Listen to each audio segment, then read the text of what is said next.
তোমরা যদি আগের ভিডিওটা দেখে থাকো, সেটা আমি মল রোডে গেছিলাম কিন্তু কাবাবের আইটেম খেতে। কাবাবের এক প্লেটই নিয়েছিলাম, মানে হচ্ছে এখানে 6 পিস চিকেন ছিল। সেটা খেয়ে পেট ভরেনি, সেই জন্য চলে এসেছি আমাদের হোটেলের একদমই কাছে। সামনে রয়েছে মানালি মল রোডের থেকে একটু ওপরে, সেখানে সেই রেস্টুরেন্টে খেতে এসেছি। কিন্তু এখানে নিয়েছি এত দাম এই রেস্টুরেন্টটায়, সেই জন্য কিন্তু একটা আমরা মানে রাইস নিয়েছি আর একটা নিয়েছি কিন্তু চিকেন কারির আইটেম নিয়েছি। এই রাইসটা তোমরা বিশ্বাস করবে না কত টাকা পড়েছে, দুটো মিলিয়ে কিন্তু পড়েছে 400 টাকা। রাইস পড়েছে আর 100 টাকা, আর এর চিকেনটা পড়েছে 300 টাকা, টোটাল 400 টাকা পড়েছে। কিন্তু যা রাইসের কোয়ান্টিটি দিয়েছে, সে কোয়ান্টিটিতে দুজনের হবে না তো হবেই না। কিন্তু গ্রেভিটা যথেষ্ট গরম রয়েছে, যথেষ্ট ঠান্ডা রয়েছে এখানে, সেই জন্য কিন্তু গরম গরম খেতে বেশ ভালো লাগে।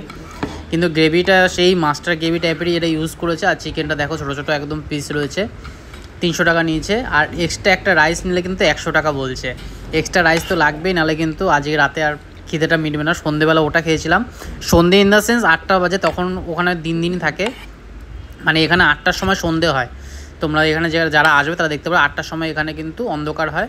সেই হিসাবে তখন ওইটা শিক কাবাব খেয়েছিলাম চা দিয়ে একটু, আর এটা নিয়ে নিয়েছি তোমার চিকেন কারি নিয়েছি আর রাইস নিয়েছি সিম্পল। কালকে একটু ভালো করে খাওয়া দাওয়া করবো, সেই ব্লগটা তোমাদের সাথে শেয়ার করব।